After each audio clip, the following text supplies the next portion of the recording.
Hello, it's Bill, Colorado 4x4 Van. I just want to give you guys a quick update. I got a couple of my projects done. First being, I got the heater put in. Works really well. I got the fan on now.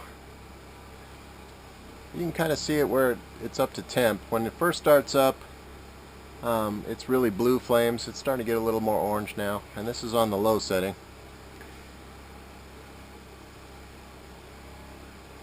The chimney goes up there, through the roof there. I have to paint and trim that up, but electric connections here. Remember, there'll be a countertop here, so I cover all this. Gas connection here that goes back to my I have a manifold back there that I've made for all my stuff, and I'll eventually tee off of here, secure this, and tee off of here for my cooktop here. But for right now, it's up and running, and it puts out an amazing amount of heat. Really, I've got the fan all the way up now, and it blows out this hood. It blows down out of there, so perfect really for this height. It blows right down into the cab. This chimney does get too hot to touch, so I've seen other reviews where it doesn't get that hot, but mine definitely does. I did have to cut 4 inches off the chimney. This is 24 inches of the 28 inches that came with it, and but it does get too hot to touch. But it doesn't get hot back here at all. I cut out my wood trim here and put in a piece of aluminum because I was worried about the heat. But yeah, you can touch this, no problem.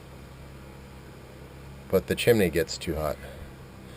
And it's not blazing hot like glowing red. I mean, you could touch it, but it's definitely, you wouldn't want to grab it. So all in all, it's working pretty well. Give you an idea what I did. First thing I did was I had to put a piece of 3/4 back here to bring it out. This is a backing plate, stainless steel that comes with the furnace, and it went up to here. So I cut it to fit here. This is all metal anyway, so I cut it to fit. I put this piece of 3/4 behind there and mounted it with 4 brass screws on the side, and they kind of match the brass knobs anyway. So that's what I did there. And I cut my hole, 3-inch hole they recommend to use. Give you an idea, this is how thick my high top is. Solid fiberglass, but only 1/8 of an inch thick. There's the inside I marked, and there's the outside that's epoxy. So I don't have a lot of insulation here, and that's all the way around. Really strong, but not really insulated. So I just used a standard 3-inch hole saw to cut through, and of course, use your tape and soapy water. Check all your gas connections. Make sure there's no leaks, which there weren't any, so that worked out good. I moved the light over here, so I got my reading light on that side now. And I'll show you up top what I did up there.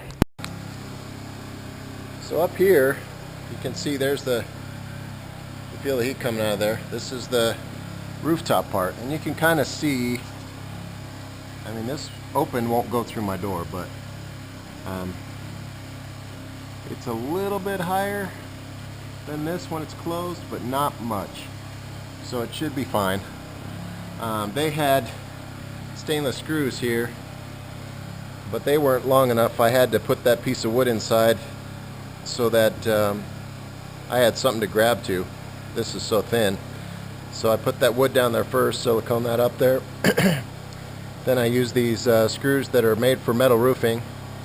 They have a metal and rubber grommet underneath the screw, so I use those instead. They're a little bit longer, so I use those instead. The rubber gasket it comes with is underneath here, and then I siliconed, RTV siliconed all the way around also.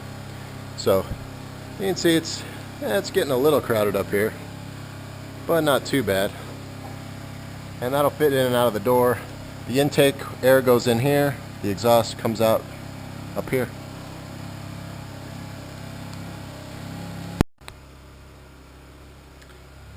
So that's that. I'm really happy with it. Puts out, like I said, plenty of heat. And on low setting, you don't have to turn the fan on. You could leave that off. And it'll just radiate out. And it's got, you know, a speed switch for the fan. So I'm pretty pleased. Once I paint this trim and seal it up, you know, this doesn't get hot or anything. That'll look good, and we'll be done there. So that's that project. The next project, I got the new DC TV in, and I don't know if you remember my old power video, but the old TV, excuse me, off of the inverter used about 6 amps, something like that. This is using 2 amps, and that's playing a movie on the DVD player. It's got a DVD player over here just like the other one. And I took the earphone jack. A lot of the reviews of this TV said the sound was just terrible and the speakers are terrible, and that is probably true. I mean, they're not very good. But if you just buy a $5 cord, I don't know if you can see that or not, you could take from the earphone jack, and I ran it over the top to the aux jack on my head unit. And you just hit auxiliary when this is on, and then you've got 6-speaker and sub surround sound in here. And you don't need those speakers. They don't even run. And it worked great, and even with the stereo on, the head unit, playing a movie, and I had one of these lights on, I was using just over 4 amps. So that's pretty good, I think. I could do that with my battery capacity. I could do that for, you know, every night, no problem. So excited about that. It's the exact same size as my old one. Picture's the same. It looks fine. So that did great. I just have to, that's why these bins are out. I still have to put a 12-volt jack up here behind here to power it. I plugged it in over here when I was testing it. But yeah, it worked great. So that's 2 things in a row that I've done just fine, and I'm really excited about this. This is the one thing that I had to get done for the hunting trip. So we're going to be up there for 4 days, so I want to make sure that, and it's above 10,000 feet, so it's going to be cold, and I wanted to make sure I had this done at least, so that at night I could still sleep in my feather bed and not have to worry about dragging out the heavy-duty sleeping bags in here. So there's the update. I'll give you a further update when we get the cooktop and these other things done, if I have time before hunting. Otherwise, it'll have to wait until next month. Till next time.